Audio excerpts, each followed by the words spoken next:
Hello friends, आपका स्वागत है ट्रैवल टू गेमिंग वर्ल्ड के सेकंड एपिसोड में। आई होप आपको ये स्टोरी पसंद आ रही होगी। तो आइए शुरू करते हैं the second episode, the game life.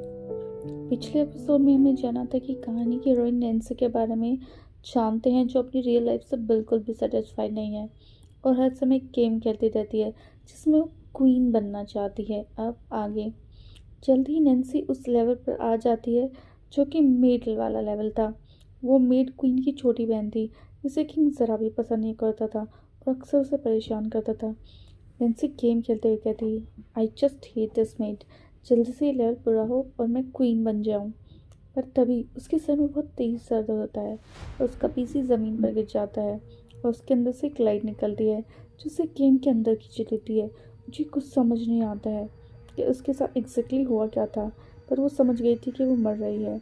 उससे अपनी मौत के समय भी इस बात का दुख था कि वो मेज से क्वीन नहीं बन पाएगी। जल्दी उसकी आंखें बंद होने लग जाती हैं और फिर वो सो जाती है और उसे उस समय महसूस होता है कि वह कहीं दूर आसमान में जा रही है। उसने अब अपने शरीर को ढीला छोड़ दिया था।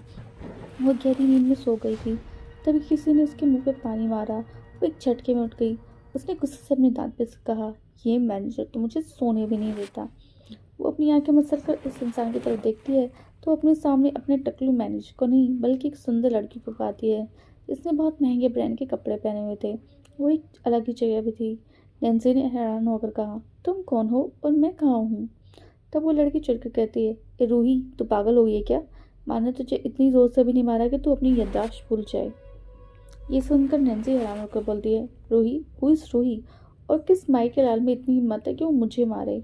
वो लड़की हैरान होकर नैन्सी को देखती है और फिर जोर से चिल्लाकर कहती है, मैं हूँ, रूही पागल हो गई है। ये कहकर वो उससे पैर पटक कर वहाँ से चली जाती है। नैन्सी खड़ी होकर कहती है, ये कौन सी जगह है और ये कौन पागल लोग हैं? ये कहकर वो अपने कपड़े झाड़ने लगती है। तभी वो अपने कपड़ों को देखकर हैरान रह जाती है। उसने एक ब्लैक कलर की मेड वाली ड्रेस पहनी हुई थी। उसके बाल बहुत लंबे हो गए थे। अपने ऐसा हुलिया देखकर उसे गेम वाली मेड के कपड़े याद आते हैं। वो हैरान होकर सोचती है, ये सब क्या है? तभी उसे एक आवाज़ आती है, लेवल 2। नैन्सी हैरान होकर चारों तरफ देखती है पर उसे कोई दिखाई नहीं देता। ये आवाज़ वैसी ही थी जैसे बिल्कुल उसकी गेम में सुनाई देती थी। वो हैरान होकर कहती है, कौन है यहाँ? तभी वो आवाज़ फिर से आती है। उससे कहती है, level 2, I am your assistant system. Nancy हैरान होकर बोलती है, व्हाट असिस्टेंट सिस्टम?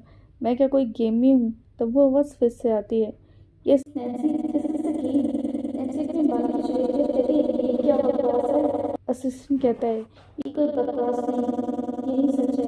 तो असली दुनिया से गेम पूरी ना होने की वजह से कोमा में आ गई हो और कुछ मल्टी यूनिवर्स इफेक्ट से तुम इस गेम में आ गई हो। गेम में तुम अपने लेवल यानी 2 लेवल पर हो। तुम बेड हो, तुम वही हो। ये सुनकर नैन्सी कहती है, what the heck, that's not possible. System कहता है पर ये सच है।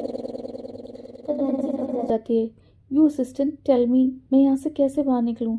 तब असिस्टेंट उसे बताता है, आपको लेवल अपग्रेड करना होगा और सीईओ को अपनी पहचान पूरी तरह से लुटाकर क्वीन के लेवल पर जाना होगा। ये सुनकर नैन्सी हैरान हो जाती है। आगे क्या होगा? क्या नैन्सी कर पाएगी इस लेवल को पार? क्या जीत पाएगी वो सीईओ का दिल और जा पाएगी इस अनजानी दुनिया से बाहर? जाने के लिए बने रहिए मेरे साथ ट्रैवल टू गेमिंग वर्ल्ड में। इस स्टोरी का नाम है lights camera after life. Thank you. Hello